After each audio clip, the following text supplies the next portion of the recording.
Boa tarde, o meu nome é Ivan Soares e hoje vou apresentar a cláusula 5, liderança da norma ISO 9001, versão de 2015.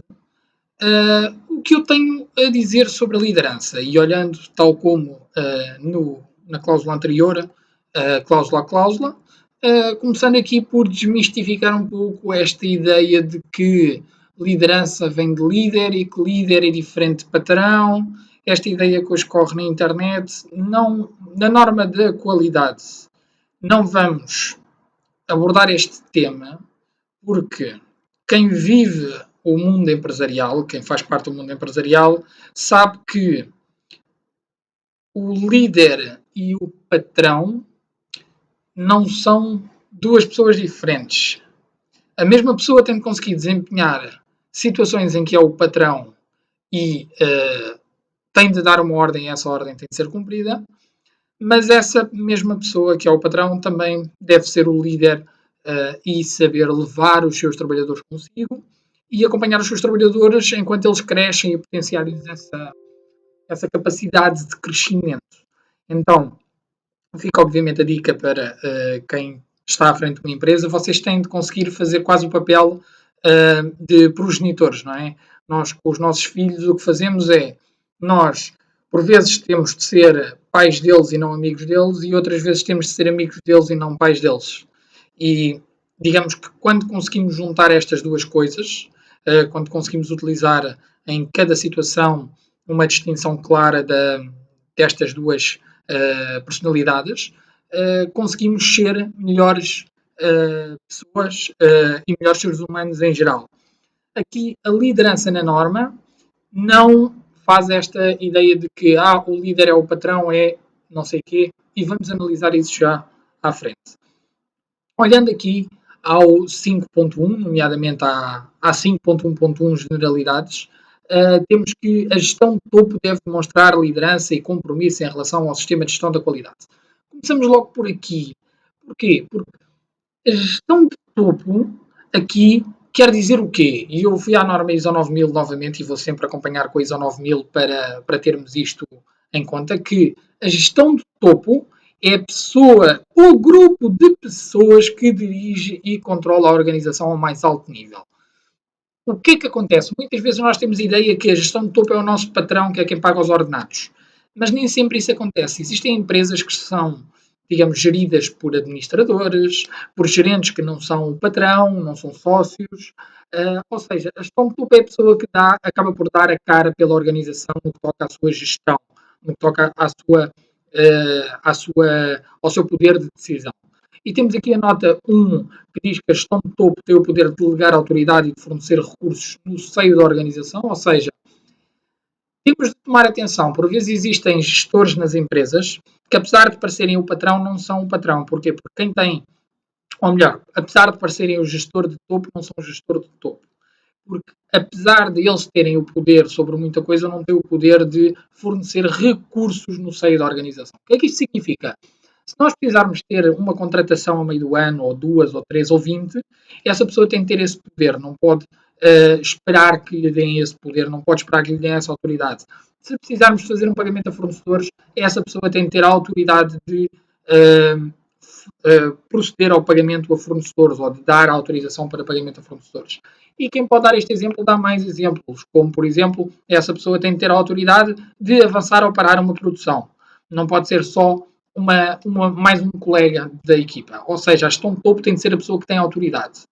Nota 2. Se o âmbito do sistema de gestão abranger apenas uma parte da organização, então a gestão de topo refere-se aos indivíduos que dirigem e controlam essa parte da organização. Imaginem que o vosso âmbito, foi uma das coisas que falámos na apresentação anterior, que é aquilo que aparece no vosso certificado, que é o âmbito do sistema de gestão. Imaginem que ele é concepção e desenvolvimento de produtos na indústria farmacêutica. E a vossa empresa, para além de fazer concepção e desenvolvimento, também faz comercialização e também faz, produção. Não, só comercialização, sem produção. Então, reparem, vocês são certificados para concepção e desenvolvimento, não para certificação. E quem é que é a gestão de topo? É a pessoa que estiver encarregue pela concepção e desenvolvimento mas que obviamente tenha o poder ou a autoridade de fornecer recursos no seio da organização. Ou seja, muita atenção, porque isto por vezes nós certificamos, se não tivermos cuidado, certificamos uma parte da empresa, não certificamos a outra. Daí nós falarmos sobre as atividades-chave dentro do âmbito, normalmente produção, concepção e desenvolvimento, comercialização, para que não fique demasiado ambíguo, mas não fique demasiado específico. Nota 3. Pronto, esta nota já apareceu em várias situações, que é que estes termos são os termos normalmente utilizados em todas as normas ISO que derivam do anexo SA. Muito bem. Então, a gestão de topo, pronto, tem de demonstrar, ou deve demonstrar, liderança e compromisso em relação ao sistema de gestão da qualidade, ao assumir a responsabilização pela eficácia do sistema de gestão. Ou seja, esta gestão de topo tem de ser a principal responsável por assegurar que isto vai funcionar, ou por assumir que isto vai funcionar, assegurar que a política da qualidade e os objetivos da qualidade são estabelecidos para o sistema de gestão da qualidade e são compatíveis com o contexto e com a orientação estratégica da organização. Atenção, porque por vezes nós temos estas pessoas, mas que não são elas que desenvolvem a política da qualidade. Quem acaba por desenvolver a política da qualidade é uma pessoa que não percebe nada da qualidade da empresa, não percebe como é que a empresa funciona. Atenção, se você é um diretor-geral, se for um responsável da qualidade, se for um diretor de produção, se for um mero funcionário, a política da qualidade deve ser sempre orientada para aquilo que a empresa quer ser, aquilo que a empresa tem nos seus valores base. Então não pode ser feita por alguém, tem de vir da gestão de topo. Ela pode ser feita por alguém, mas a gestão de topo tem de assegurar que isto tudo está montado de forma a que o sistema de gestão da qualidade esteja orientado com a estratégia da empresa. E da mesma maneira os objetivos da qualidade.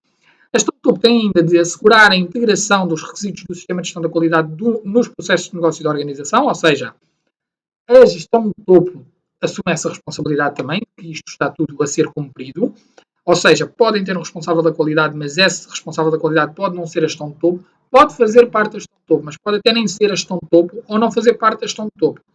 E quem tem de assegurar isto é a gestão de topo, em última instância. Promover a utilização da abordagem por processos e do pensamento baseado no risco. E agora vou esclarecer um pouco isto, pensamento baseado no risco. Porquê? Porque muitas vezes as pessoas ficam com aquela ideia. Pensamento baseado no risco. Risco é uma coisa má. Não, risco é mau. A verdade é que ao longo desta norma, o risco subentende-se muitas vezes como uma coisa má. Mas o risco, na verdade, e de acordo com a ISO 9000, novamente, ele é o efeito da incerteza. Existem aqui várias notas, mas antes de explicar estas notas, vou-vos explicar que, aliás, vamos falar das notas e depois vou-vos explicar a ideia do efeito de incerteza. A nota 1 diz que um efeito é um desvio no esperado, positivo ou negativo, ou seja, logo aí nós sabemos que se o risco é um efeito de incerteza e um efeito é um desvio do esperado, então quer dizer o quê? Que o efeito de incerteza é algo positivo ou negativo que vem da incerteza, que é o risco. Ou seja, um risco pode ser positivo ou negativo. A incerteza é o estado, ainda que parcial, da deficiência de informação. Ou seja, um risco tem a ver com o facto de nós não conhecermos os fatores dos quais estamos a falar, como, por exemplo, fatores externos. Nós, imaginem que colocamos na nossa matriz SWOT, na nossa análise PESTAL ou PESTAL, ou até mesmo as 5 forças de porta, ou outra qualquer que vocês utilizem. Nós colocamos um fator externo que é, imaginem, o crescimento económico.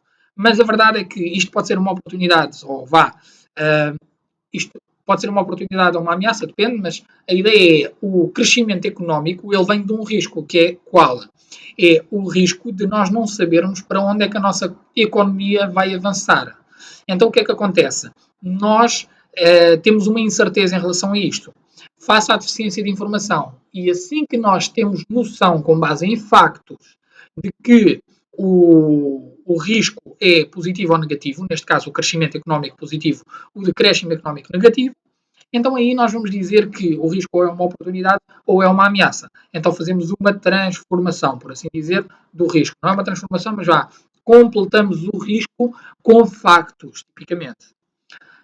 Nota 3 à secção. O risco é frequentemente caracterizado por referências a potenciais eventos e consequências ou uma combinação destes. Ou seja, o que é que isto quer dizer? Que, tipicamente, o risco está associado a coisas que podem vir a acontecer ou a consequências que podem acontecer de eventos que existem. Por exemplo, Covid arrancou ou teve origem na China, o risco era a propagação mundial, certo? A consequência acaba por ser o quê? O facto de, por exemplo, deixarmos de poder ter mercados abertos, ou seja, já não podemos viajar até um país para tratarmos de coisas com os nossos clientes ou com os nossos fornecedores, por exemplo. E este risco passou a ser o quê? Uma ameaça, porque é negativo, não podemos ir até lá. Mas existem oportunidades que surgem daí, por exemplo, o contacto direto através de Zoom em tempo real, em vez de termos o custo de viajar. Mas pronto, analisando isto mais à frente. Nota 4. O risco é frequentemente expresso em termos de uma combinação das consequências de um evento com a verosimilhança. Ou seja, o que é que isto quer dizer? Quer dizer que nós, para avaliarmos um risco, temos de ver as consequências, ou seja, o impacto, e verificar também se ele é ou não verdadeiro, ou seja, se ele pode ou não pode acontecer, se ele irá ou não irá acontecer. Porquê? Porque, imaginem, temos o risco do avião cair. Claro, ele está no céu, está a voar, é normal que exista o risco de cair. Mas qual é que é a probabilidade, a verosimilhança de isto acontecer? Provavelmente é muito baixa. Se nós formos a fazer as contas, que é o número de voos que existem desde que o primeiro avião levantou o voo e o número de quedas, obviamente não, digamos, não em tempo de guerra, porque aí houve quedas de aviões, mas aviões civis que caíram, se calhar vamos ver que a razão entre os aviões que caíram e o número de voos que existe é muito mais baixa do que o número de produção de carros e o número de acidentes com carros. Ou seja, existe aqui esta questão que nós temos de avaliar sempre, que é, depende muito das consequências que o evento tem, porque é um evento com consequências elevadíssimas. Um avião caia, é muito provável que toda a gente morra. No entanto, a probabilidade de um avião cair, se calhar, é muito baixa. Então, o risco tem de ser medido entre os dois. Nota 5. A palavra risco é, por vezes, utilizada quando há apenas a possibilidade de consequências negativas. Ou seja, mesmo ao longo da norma, isto acontece muito. Muitas vezes fala-se de riscos e oportunidades. O que nós queremos são ameaças e oportunidades. O risco é feito em certeza. A oportunidade e a ameaça dependem da análise de risco. A nota 6 é exatamente a mesma que já temos visto, tem a ver com o anexo Excel. Atenção, pessoal, eu não vou fazer aqui uma análise de riscos agora, vou fazer isto no vídeo à parte e vou-vos dar alguns exemplos de matrizes que podem utilizar e até mesmo talvez disponibilizar uma no Google Sheets através de formulários e faço uma conjugação entre as várias coisas, de maneira a que vocês possam, por exemplo, fazer a avaliação de riscos. A avaliação de riscos não é a mesma coisa que a avaliação de contexto que falámos na apresentação anterior. A avaliação de riscos significa que vamos quantificar os riscos e dizer se eles são oportunidades e ameaças e, por sua vez, definir ações para tratar esses riscos. Mas, avançando, este é o pensamento baseado no risco, ou seja, o risco é o efeito de incerteza, o pensamento baseado no risco é nada mais, nada menos do que planear e pensar na estratégia e no futuro da empresa com base naquilo que nós consideramos que são os riscos atuais ou futuros da empresa. O pensamento baseado no risco faz parte do ciclo PDCA. Todos os dias, ou todos os meses, ou todas as semanas, ou todos os anos, há novos riscos, existem riscos que já não existem. Ou seja, nós temos de fazer esta avaliação com uma certa periodicidade e estarmos sempre atentos com o tipo de riscos que podem ter um elevado impacto na nossa organização.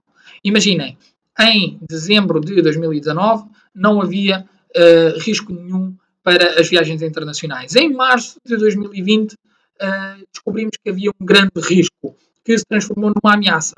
E muito rapidamente, ou seja, nós em março ficámos, abril, se não estou em erro, ficámos em casa.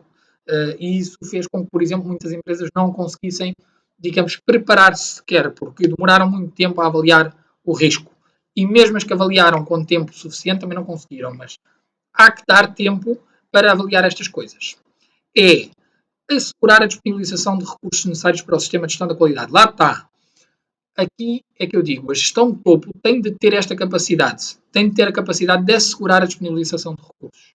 O que é que são recursos? Podem ser recursos humanos, trabalhadores ou subcontratados. Às vezes não precisamos estar a contratar, mas podemos subcontratar uma empresa que tenha os recursos que nós precisamos, mas a gestão de topo tem de conseguir assegurar isto, não pode estar dependente de alguém que esteja acima deles, porque senão não é gestão de topo. Ou recursos não humanos, nomeadamente equipamentos, edifícios, objetos no geral, ou seja, Não podemos estar constantemente à espera de decisões para construir a nave nova para produzir, de comprar um novo equipamento top of the line para podermos acompanhar a nossa concorrência. Não podemos estar anos à espera para comprar um computador. Não podemos estar anos à espera para comprar umas botas, uma farda. A gestão de topo tem que ter a capacidade de dizer é agora. E é isso que é a responsabilidade da gestão de topo. Tem que conseguir assegurar que existe a disponibilização de recursos necessários para o sistema de gestão da qualidade. Comunicar a importância de uma gestão da qualidade eficaz e da sua conformidade com o requisito do sistema de gestão da qualidade. Atenção, eficaz e eficácia são duas coisas diferentes. Já vamos analisar. Assegurar que o sistema de gestão da qualidade atinge os resultados pretendidos, ou seja, a gestão de topo tem de assegurar isto e tem de comprometer, orientar e apoiar as pessoas para que contribuam ou para contribuírem para a eficácia do sistema de gestão da qualidade. Agora, o que é eficiência? O que é eficácia? Porquê? Eu aqui até dei uma gafe, porque eficácia e eficácia acaba por ser uma coisa e outra, mas qual é que é a diferença entre eficiência e eficácia? E é isso que eu quero esclarecer. Eficiência é a relação entre os resultados obtidos e os recursos utilizados. Por exemplo, nós utilizamos um novo modelo para a avaliação da satisfação dos clientes. Em vez de fazermos por carta escrita, começámos a enviar e-mail. Em vez de termos uma resposta ou duas respostas entre 100 clientes, tivemos 30 respostas entre 100 clientes. Aumentamos a eficiência, ou seja, o nosso processo ficou mais eficiente. Outro exemplo dentro da produção. Nós produzimos, sei lá, chapéus, cartolas. E até agora as cartolas eram produzidas à mão. E tínhamos 20 trabalhadores que produziam, imaginem, 120 cartolas por dia, 3 cartolas por trabalhador.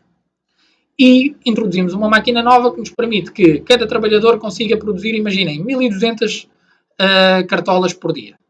Significa o quê? Que conseguimos aumentar em 10 vezes mais a nossa capacidade produtiva.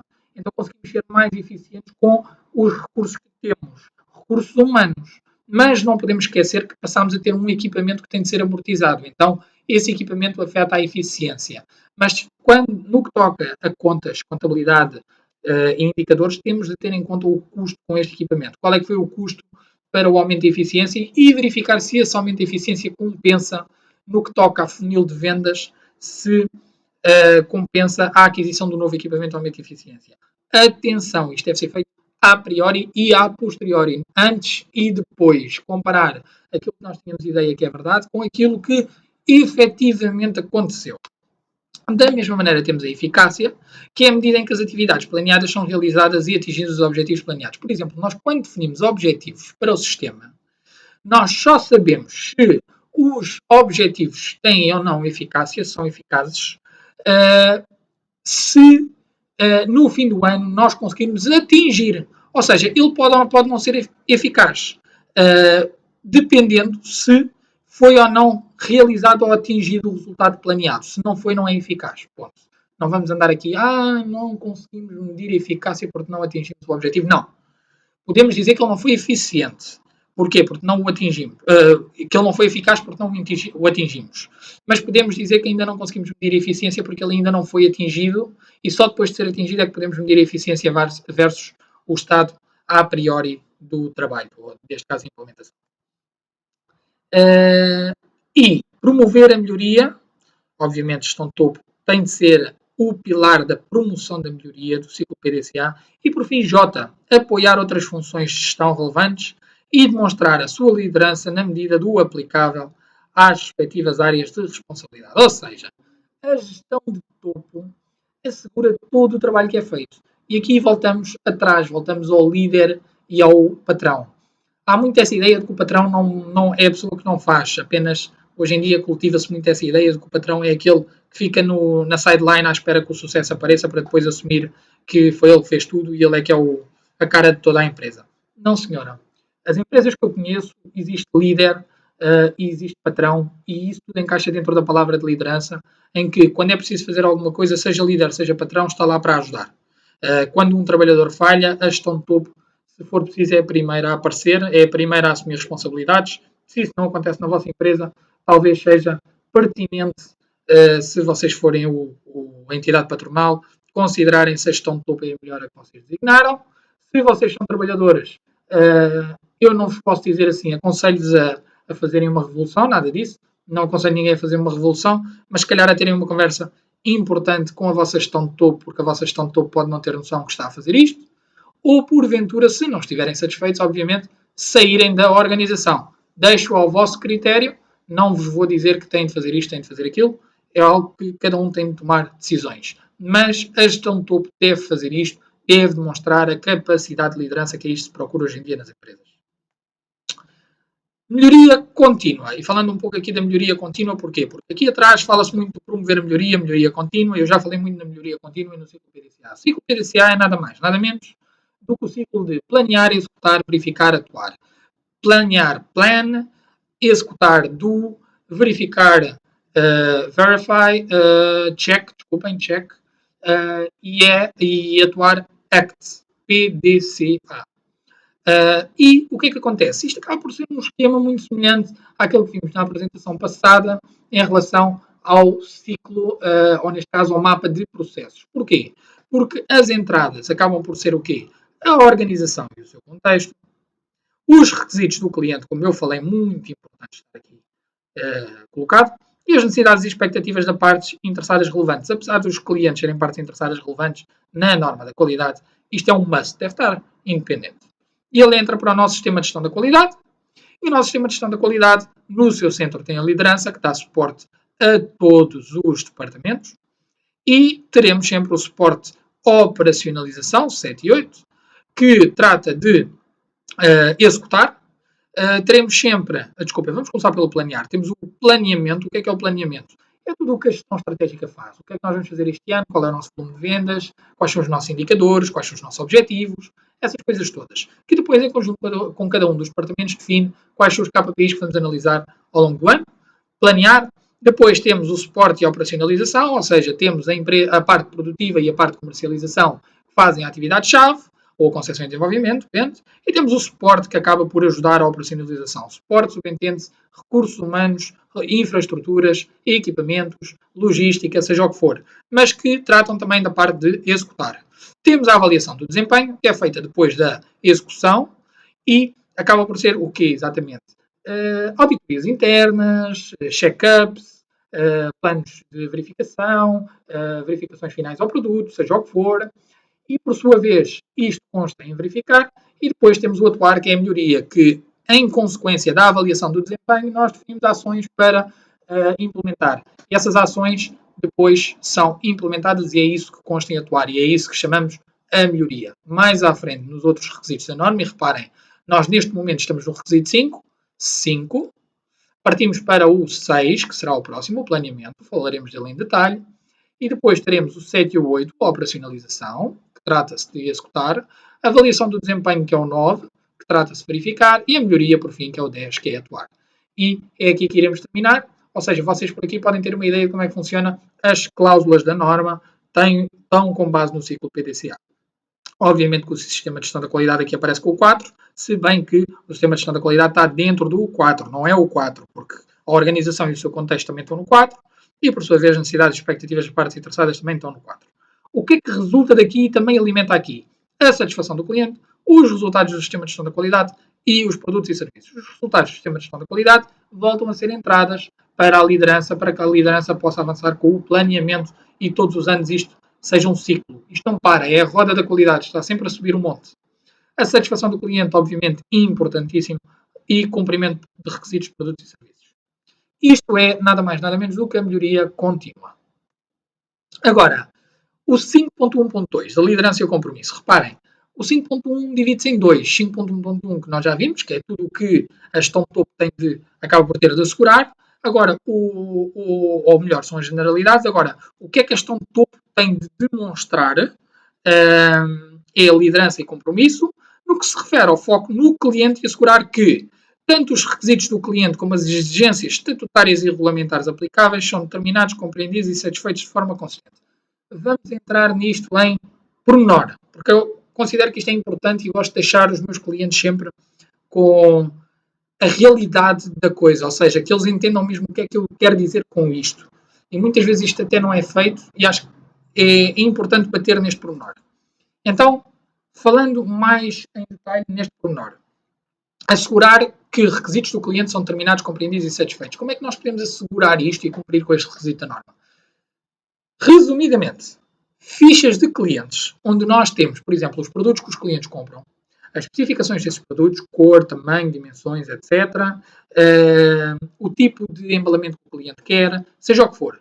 Isto também pode ser colocado, em vez de ser uma ficha de cliente, por exemplo, construída em Word e depois um PDF preenchido à mão, pode ser uma base de dados, um software, um PHC, eles não estão a patrocinar o vídeo um dia destes talvez, um PHC, um Primavera, um SAP, seja o que for. Recomendações para vocês que estão a implementar sistemas de qualidade e que ainda estão um pouco no início ou estão numa organização onde o budget não é assim tão alto. Ouçam, não há mal nenhum fazer isto tudo em papel. Não há. Forma fácil de fazerem isto. Reúnam toda a informação que é necessária ter dos clientes, façam Google Forms, peçam aos vossos comerciais para preencherem esse Google Forms com informação sobre todos os clientes, fiquem com uma tabela de Excel, têm uma base de dados. Está bem? Mais tarde, essa base de dados pode ser utilizada num software, pode ser importada para um software. E estamos a falar de uma coisa que demora, se calhar, 2 horas a ser importado, ao invés de termos de estar a inserir dados à mão que demora, se calhar, meses e meses, ou muitas vezes é muito dispendioso para a empresa. Da mesma maneira, se vocês forem uma empresa que nunca trabalha com o mesmo cliente, imaginemos uma construtora que trabalha com clientes finais, não com prédios, mas apartamento a apartamento, ou imaginem reconstrução ou moradias, e o vosso cliente tem sempre uma coisa diferente, ou é sempre um cliente diferente. Pode ser uma encomenda de cliente onde vem por e-mail, carta, chamada, fax, que hoje em dia já não é muito utilizado, mas também já havia acontecer. Portanto, não vou descartar essa situação. Sugestões. Que os vossos clientes saibam muito bem aquilo que querem. Porque imaginem, uma construtora que faz um projeto de uma moradia. Se o vosso cliente não sabe qual é a dimensão da casa, não sabe qual é que é a área de implantação, não sabe qual é que é o PDM do espaço, qual é que é, sei lá, a altura de construção, não sabe quantos quartos é que quer, nem quantas casas de banho, vocês podem estar a ter um pequeno problema. Porquê? Se o vosso cliente não sabe o que quer, no fim o resultado não vai chegar às expectativas do que aquele cliente tem na cabeça. O que é que vocês devem ter muita atenção? É, acima de tudo, pedir ao cliente o máximo de informação possível e esclarecer com o cliente, meu caro, você só nos deu esta informação, com base nisto é isto que vamos fazer. Estes serão os custos. Podem ser mais altos. É preferível dar um coeficiente de segurança nos custos do que fazer orçamentos por baixo e depois perder dinheiro. Opinião de quem já passou por isso, está bem?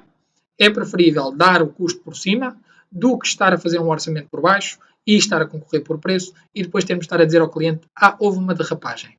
É triste, derrapagens são tristes. Portanto, essa é a minha recomendação. Se for uma empresa de produção constante, vocês já sabem que o produto é vosso e existem, obviamente, os requisitos que vocês têm de cumprir, mas claro que às vezes o cliente quer a marca dele e etc. Deixem sempre isso muito claro para que, por exemplo, não produzam um equipamento e depois o que é que acontece? O vosso cliente chega lá, mas eu pedi o meu logotipo aqui. Pois, mas agora as máquinas ou os equipamentos já estão aí e a distância são 500 km, 1000 km e nós não podemos estar a ir aí de propósito ou ir buscar o material, vai ser muito dispendioso. Ninguém gosta dessas situações.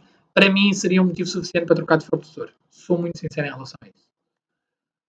Assegurar que exigências estatutárias e regulamentares aplicáveis são determinadas, compreendidas e satisfeitas.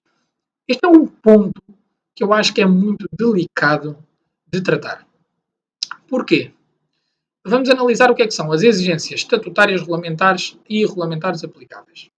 Então, uma exigência estatutária é um requisito obrigatório especificado por uma entidade com poder legislativo. Que é uma entidade com poder legislativo? Por exemplo, uma entidade com poder legislativo cá em Portugal, podemos considerar, por exemplo, uma entidade como o IPQ, em que não é bem o IPQ, mas existem certas normas que obedecem a decretos de lei, ou os decretos de lei, recomeçando. Se nós quisermos certificar um produto, nós temos de obedecer a diretrizes europeias, neste caso, diretivas europeias. Essas diretivas europeias, elas são obrigatórias para todos os países da União Europeia. Algumas delas já estão transpostas para a legislação nacional através de decretos de lei, outras delas não. Esses decretos de lei, dependendo do tipo de produto dentro da categoria geral, têm, por sua vez, normas específicas. E essas normas específicas dizem como é que nós podemos ou devemos construir o nosso produto. E o nosso produto, por vezes, tem de ser avaliado, feito um teste, de maneira a que essa entidade que está responsável por analisar, diga se o nosso produto cumpre ou não cumpre com os requisitos normativos. E, por sua vez, conseguimos cumprir com toda a cadeia de legislação. Muitas vezes as empresas têm a ideia que não têm de fazer isto. Isto tem de ser feito uma análise, está bem? Eu não trouxe aqui, nem vou apresentar já, mas mais tarde vou fazer um vídeo sobre marcação CE, em que vou falar de qual, digamos, a legislação que tem de ser cumprida para equipamentos em Portugal. E vou falar mais ou menos no geral e depois vou fazer um a um vídeos sobre cada um dos equipamentos e como é que vocês devem fazer e que entidades é que devem consultar e, potencialmente, que parceiros é que podem consultar que eu conheça e que sejam fiáveis. Se pretenderem que isto seja feito, também podem sempre comentar em baixo sobre um equipamento específico ou outro e eu posso dar uma mini ajuda ao fazer um vídeo sobre esse exemplo. Neste caso, por uma entidade com poder legislativo, o que é que acontece? Se o vosso produto não tiver marcação CE, em Portugal existe uma entidade em específico que avalia se o produto tem ou não tem marcação CE, que é a ASAI. E caso o vosso produto não tenha marcação CE, a ASAI pode exigir uma retirada de mercado. Isso pode trazer prejuízos na ordem das centenas de milhares de euros por vezes. Muita atenção com isto, para além das coimas que podem ser aplicadas. Isto só dentro da área da qualidade. Mas eu diria sempre, e gosto sempre de ter isto assento com as empresas, apesar de numa auditoria da qualidade muitos auditores não olharem à parte legislativa geral, nomeadamente legislativa no que toca a todos os recursos da empresa, eu olho muito aos recursos humanos também. Se vocês não cumprirem com a RGPD, se vocês não cumprirem com alguma coisa dentro do Código de Trabalho que seja exigida por lei e que está associada a recursos, se vocês não tiverem uma licença de utilização do vosso edifício ou uma licença da Câmara Municipal para atividade industrial, eu sou o primeiro a dizer-vos, é melhor terem isso do vosso lado do que não terem, apesar da norma não ser de segurança ou de ambiente.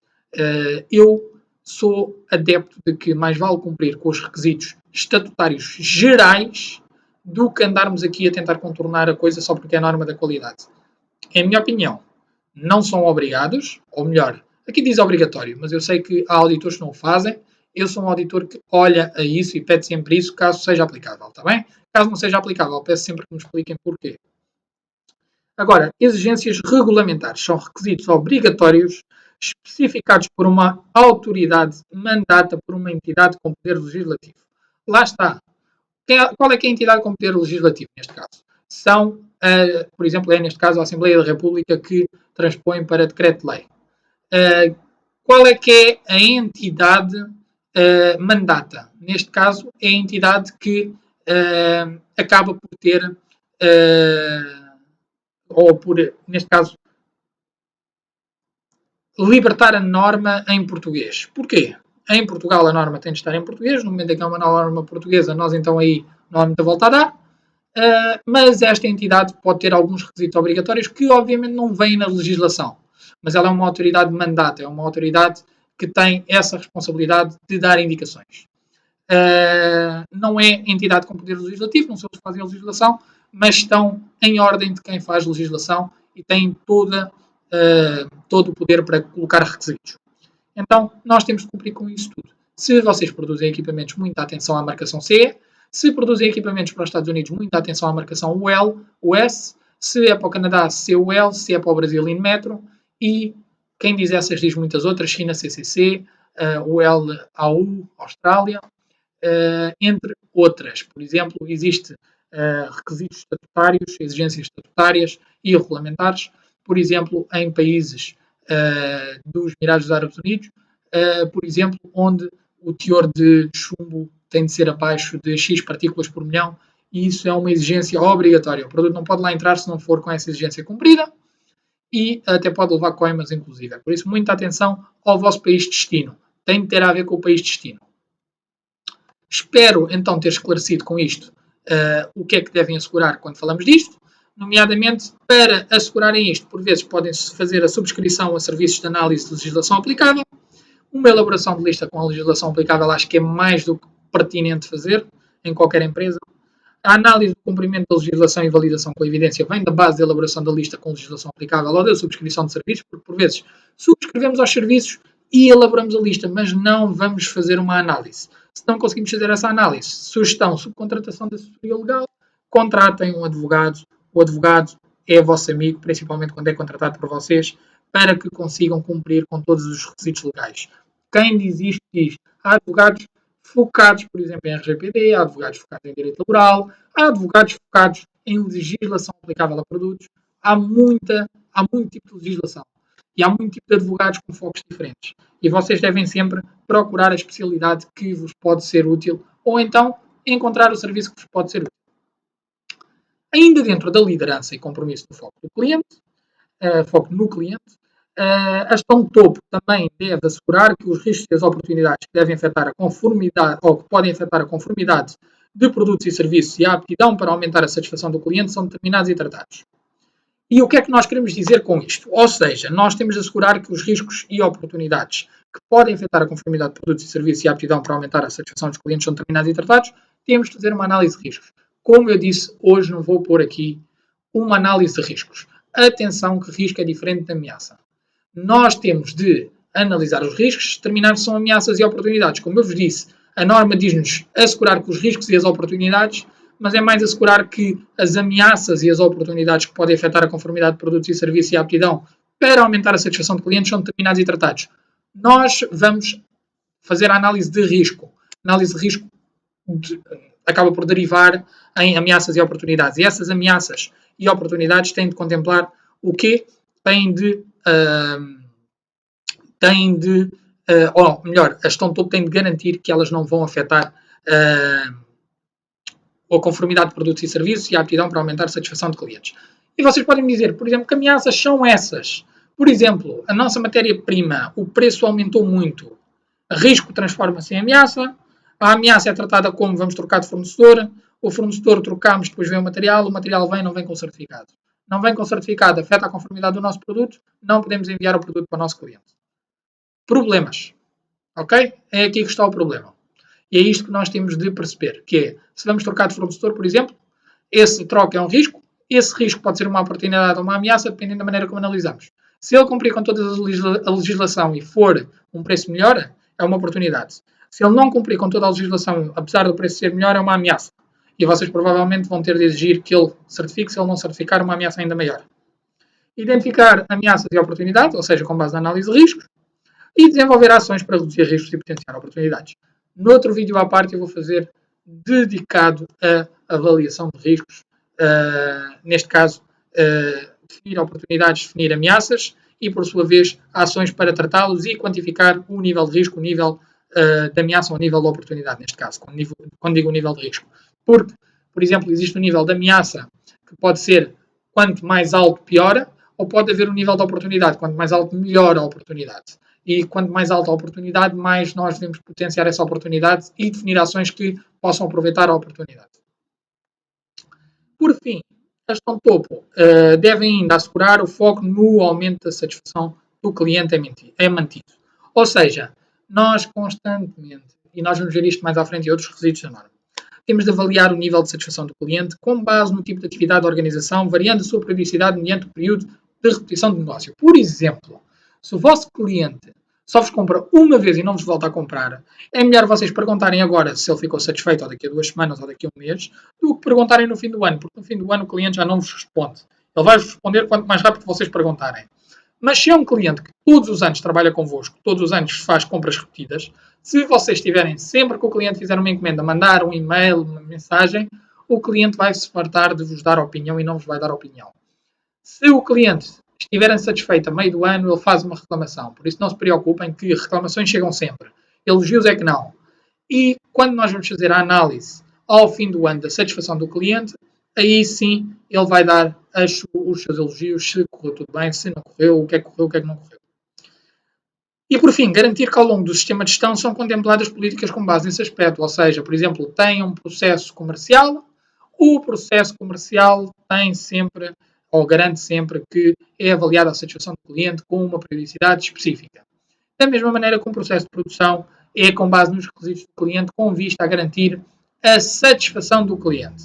Ou seja, existe aqui um conjunto de pormenores. Por exemplo, um procedimento de compras garante que os requisitos do cliente no que toca a materiais é cumprido, satisfação do cliente. Ou seja, isto tem de ser transversal a toda a norma. Muito bem. Agora que acabámos de falar desta parte de assegurar que o foco no aumento da satisfação do cliente é mantido, vamos entrar em 5.2. 5.2 é a política. E a política é uma coisa que grande parte de vocês já sabe, quase que existe. Digamos, acho que a política deve ter sido criada com base naquilo que as empresas, como toda a norma, foi criada com base naquilo que as empresas já tinham e não, ou que algumas empresas já tinham, mas hoje em dia acho que é uma coisa comum a todas as empresas, que é necessário estabelecer uma política da qualidade. A política deve chamar-se mesmo política da qualidade. Já vi chamarem política da empresa e eu não discordo, é a política da empresa e eu acho que assim dá um ar mais coeso do que só a política da qualidade, porque parece que é só para a qualidade e não para a empresa. Mas a ideia é ser uma política da qualidade. E nesta política da qualidade, resumidamente, ela está dentro da liderança porque deve ser a gestão de topo a estabelecer, implementar e manter a política da qualidade e que seja alinhada com estes 4 pontos. Eu sou muito prático nisto. Vamos olhar a um exemplo de uma empresa que eu não tenho nada a ver com ela. Também apaguei o nome dela para não aparecer aqui, porque posso estar a violar algum direito de utilização de informação. Mas vamos analisar, por exemplo, se eu estivesse a auditar uma empresa, o que é que eu analisaria? Então, vamos olhar a esta política. A política da qualidade de qualquer empresa é um alicerce fundamental da sua visão, missão e valores e procura a garantia de uma gestão personalizada e adaptada às necessidades dos seus stakeholders. Não se esqueçam, stakeholders são as partes interessadas. Clientes, utentes, acionistas, parceiros e fornecedores. Ou seja, reparem, eles consideraram estes os seus stakeholders as principais. Então, olhando, o cumprimento da política da qualidade tem-lhe permitido manter os compromissos assumidos, crescer continuamente de forma saudável e sustentada e afirmar-se no mercado como um sistema avançado de qualquer coisa, com ofertas diversificadas e competitivas. Reparem, isto remete-nos para que a política da qualidade seja adequada ao propósito e ao contexto da organização e suporte as suas orientações estratégicas. Ou seja, está dedicado à orientação estratégica, manter os compromissos assumidos, crescer continuamente de forma sustentável, saudável e sustentada e afirmar-se no mercado como um sistema avançado de qualquer coisa que tenha ofertas diversificadas e competitivas. Ou seja, isto acaba por ser a estratégia que a empresa tem, a estratégia que a gestão de topo tem para a empresa e faz com que a política esteja alinhada com essa orientação estratégica. Depois temos todos os objetivos e isto dá a resposta ao B. Proporcionar um enquadramento para a definição de objetivos da qualidade. Ou seja, tudo isto remete para esses objetivos. Este primeiro parágrafo, a política orienta e mobiliza a empresa na procura da constante melhoria contínua e da eficácia e eficiência do sistema de gestão da qualidade, de forma a quê? A incluir um compromisso, neste caso, respondo ao D, inclui um compromisso para a melhoria contínua do sistema de gestão da qualidade, que é o que aqui diz resumidamente. Depois temos vários pontos que fazem parte dos objetivos da qualidade e, em último, este ponto, que dá a resposta ao C, incluir um compromisso para a satisfação de requisitos aplicáveis, ou seja, assegurar o cumprimento de requisitos aplicáveis, incluindo os legais, regulamentares e, por fim, os normativos. Muito bem, ou seja, dá a resposta a todas as alíneas que nós encontramos no 5.2.1. Assim sendo, isto é, por exemplo, um exemplo de uma política da qualidade que dá resposta àquilo que é necessário dar resposta. A vossa política não precisa de ser tão grande, também não precisa de ser tão pequena, depende da vossa perspectiva, mas tem de dar em suma resposta a cada uma das alíneas aqui colocadas. Ainda dentro da política, existe uma questão que é o 5.2, que é a comunicação da política da qualidade. E o que é que acontece? A política da qualidade deve ser disponibilizada e mantida como informação documentada. Ou seja, já no capítulo passado, no vídeo anterior, falámos de criar uma lista de informação documentada. Ou seja, a política deve ser colocada dentro dessa lista de informação documentada. No fim destas apresentações eu apresentarei um exemplo de uma lista de informação documentada, que é um dos documentos que no final vocês devem ter e que devem ir preenchendo a meio. E a política da qualidade deve ser disponibilizada e mantida como informação documentada, comunicada, compreendida e aplicada dentro da organização Vocês podem ter uma matriz de comunicação. Eu não sou a favor, também não sou contra. Se vocês forem capazes de saber onde é que estão a comunicar a política e conseguirem fazer passar a política para os vossos trabalhadores, tudo muito bem. Eu gosto muito de trabalhar com mnemónicas com o nome da empresa, gosto muito de trabalhar com a produção, com os trabalhadores, com a maior parte da capacidade da empresa e perceber com eles qual é que é a política, ou seja, a política acaba por ser feita pela gestão de topo, mas depois toda a gente acaba por participar na política em si, ou seja, eu até gosto de que seja uma das últimas coisas a ser feitas, ou das primeiras, mas ser feita uma reunião logo no início da implementação com todos os trabalhadores, para que a política esteja orientada com toda a perspectiva de todos os elementos da empresa. E também dá, digamos, um aspecto de coesão entre a empresa. Ela deve ser comunicada como? Pode ser fixada, mas temos de dizer onde é que a fixamos. Pode ser colocada no site, mas temos de identificar que a colocamos no site. A minha sugestão sempre é que, dentro da organização, ou seja, dentro da organização, ela seja colocada, por exemplo, na entrada do trabalhador na empresa. Ou seja, quando o trabalhador entra na empresa e nós lhe damos toda aquela documentação que ele tem de assinar, contrato de trabalho, etc., fazemos-lhe uma apresentação da nossa política e quais é que são os nossos objetivos. Para que o trabalhador, logo no início, fique com uma cópia da política e que o ouça em primeira instância pela gerência, pelo gestão de topo, pelo gestor da qualidade, mas por alguém que lhe dê uma devida compreensão dentro da organização. E, por fim, a linha C diz-nos que ela tem de ser disponibilizada às partes interessadas relevantes conforme adequado. Ou seja, eu diria que colocá-la no website, se vocês não tiverem website, enviá-la por e-mail, convidar os vossos clientes a irem às vossas instalações a apresentar a política, fazer uma mínima apresentação, mas quando fazem a apresentação aos clientes, imaginem dentro da apresentação comercial, ter logo lá a política da empresa. Há várias maneiras disto ser feito. Uma delas serve. E assim conseguem dar resposta ao requisito 5.2.2. Atenção, têm de dar resposta a cada uma destas alíneas. Caso contrário, esqueçam. Têm uma não conformidade automaticamente. Isto dá direito a não conformidade. Não disponibilizar e manter como informação documentada, não comunicar ou a dar a compreender dentro da organização, ou a não disponibilizar as partes interessadas relevantes. Atenção, que a B e a C misturam-se porque uma das partes interessadas relevantes é os trabalhadores e eles, por sua vez, têm de ter acesso a ela de duas vias, está bem? Sendo assim, o 5.2 fica fechado e entramos no 5.3, que eu não trouxe um exemplo prático, mas vou falar mais por alto sobre ele. Porquê? Porque ele vai entrar aqui dentro dos recursos humanos também. Ou seja, funções, responsabilidades e autorizações organizacionais. É a gestão de topo que deve assegurar que são atribuídas, comunicadas, compreendidas as responsabilidades e autoridades para funções que são relevantes dentro da organização. Ou seja, a gestão de topo é que tem de dizer quem é que tem a responsabilidade, o dever, seja o que for, de fazer aquela tarefa.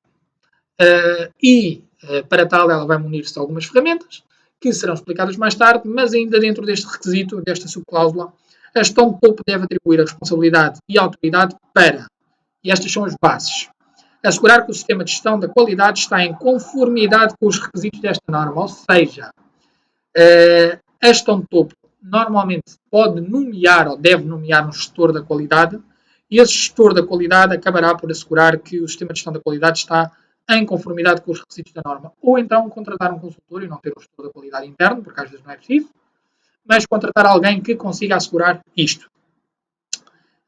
Atribuir a responsabilidade e a autoridade para que alguém assegure que dos processos estão a resultar as saídas pretendidas. Por exemplo, assegurar que temos um comercial que verifica o cumprimento da satisfação do cliente, ou ter um responsável na produção que assegura que os requisitos do cliente estão a ser cumpridos quando o produto sai, ou que a prestação de serviço está a ser devidamente feita. Também deve atribuir a responsabilidade para reportar sobre o desempenho do sistema de gestão da qualidade e sobre as oportunidades de melhoria, e em particular à gestão de topo, ou seja, eu acho um pouco, e cada vez mais, a estrutura das empresas deixa de ser uma estrutura vertical e passa a ser um pouco horizontal. Tem as suas partes boas, tem as suas partes más. Eu gosto de concentrar muito esta informação no gestor da qualidade, mas às vezes nem todos os gestores da qualidade, como nem todos os humanos, têm aptidões pessoais e normalmente esta deve ser uma pessoa que tem aptidões pessoais para ouvir a opinião dos trabalhadores e discutir a opinião dos trabalhadores e apresentar a gestão de topo. Se isto não puder acontecer, a minha sugestão é todos os trabalhadores podem dar a sugestão direta à gestão de topo. Como? Pode ser pela via de um inquérito anónimo, pode ser pela via da conversa verbal, mas que consigam devidamente chegar à gestão de topo para que não exista o efeito do telefone estragado, que comunique ao seu responsável, se o responsável não saiba comunicar à gestão de topo. Depois, também deve atribuir a responsabilidade e a autoridade para assegurar que promove o foco no cliente em toda a organização, ou seja, todos os trabalhadores têm que ter noção de que têm que ter foco no cliente, isto vem desde a política e passa para as funções dos trabalhadores. Os trabalhadores têm que estar todos orientados para o foco no cliente, o foco dos requisitos do cliente. E, por fim, ainda atribuir a responsabilidade e a autoridade para assegurar que a integridade do sistema de gestão da qualidade é mantida quando se planeiam e implementam alterações no sistema da qualidade. Ou seja, que existe alguém que, sempre que se altera o sistema da qualidade, essa pessoa esteja responsável por manter ou planear a alteração e manter a integridade do sistema da gestão da qualidade. Ou seja, só porque é feito um novo documento, esse documento não tem que estar fora do sistema de gestão da qualidade, pode estar dentro. Mas ele, para estar dentro do sistema de gestão da qualidade, tem de ser comunicado, tem de ser registado, tem de ser codificado, caso necessário, e convém estar na lista de informação documentada. Não pode ser só aparecer porque sim. Isso, caso seja detectado em auditoria, por exemplo, como uma matriz está a ser utilizada sem que o responsável da qualidade a tenha enquanto informação documentada, isso pode dar asas a uma não conformidade, e é uma não conformidade estúpida. Porquê? Porque quando um trabalhador sai da organização, convém nós ficarmos com aquele mapa, ou com uma cópia daquele mapa. Se ficarmos sem ela, pode comprometer todo o funcionamento da empresa, caso seja um mapa mesmo importante. Portanto, eu aqui dou sempre muita atenção a este pormenor. O E é um dos mais importantes, pode parecer que não, mas é um dos mais importantes. E com o 5.3, neste caso com o E, ficamos concluídos acerca da liderança. Digamos que isto é tudo o que a gestão de topo tem de assegurar. Normalmente eu envio um excerto do 5 à gestão de topo, seja o gerente, ou o administrador, ou o sócio, ou seja quem for, acionista, mas deixo sempre esta 5 com a gestão de topo para que eles saibam quais é que são as responsabilidades deles. Recomendo a todos os gestores da qualidade enviar isto diretamente à gestão de topo. Sempre. Não tenham medo de enviar isto à gestão de topo e dizer isto é uma responsabilidade sua. E a sua responsabilidade passará para nós inerentemente, mas você tem de ter noção que esta é a sua responsabilidade. Ou estas serão as vossas responsabilidades caso seja distribuída por mais do que uma pessoa. Assim sendo, concluindo o 5, deixo-vos os meus contactos. Caso tenham alguma dúvida na implementação do 5, estão sempre à vontade. Deixem um comentário, enviem-me um e-mail mais diretamente por ivansoares.pt ou enviem-me um e-mail mais global por info.software.pt e chegará até mim eventualmente. É uma das empresas pela qual eu faço serviço de consultoria e da qual também sou sócio. E espero que tenham sucesso na implementação do sistema de gestão. Caso tenham alguma dúvida, já sabem, é só colocarem. Mais à frente, obviamente, farei vídeos específicos sobre a gestão de riscos, como fazer uma devida gestão de riscos de acordo com a avaliação de riscos por probabilidade e impacto. Farei, obviamente, também outras correlações, apresentarei alguns métodos já existentes, mas, em geral, como avaliar um risco entre a oportunidade e ameaça, com base no quê? Conjugar isto também com pontos fortes e pontos fracos, ou seja, obviamente, vindo da análise de contexto, nem sempre com pontos fortes e pontos fracos, porque pode ser uma pestal, uma pestle ou uma 5 forças de Porter, mas farei, pegando em cada uma delas, farei um exemplo até ao fim, ou seja, dividirei o vídeo em todos. Também apresentarei, obviamente, uma lista de informação documentada, talvez apresente como podem utilizar o conhecimento de todas as pessoas da empresa para fazer uma política de qualidade. Isso é muito fixe de se fazer através de formulários anónimos e saber o que é que as pessoas pensam do que é a política de qualidade da empresa, quase como o jogo de a qualidade é. E deixo isto para que possam pensar um pouco mais à frente, depois talvez de concluir todos os requisitos da norma, todas as cláusulas da norma, talvez não, irei fazer no fim, talvez faça no fim, talvez faça intermitente, logo decidiremos isso. Desejo-vos o maior dos sucessos, qualquer dúvida já sabem, contactem-me por aqui. Tudo bom, bom trabalho.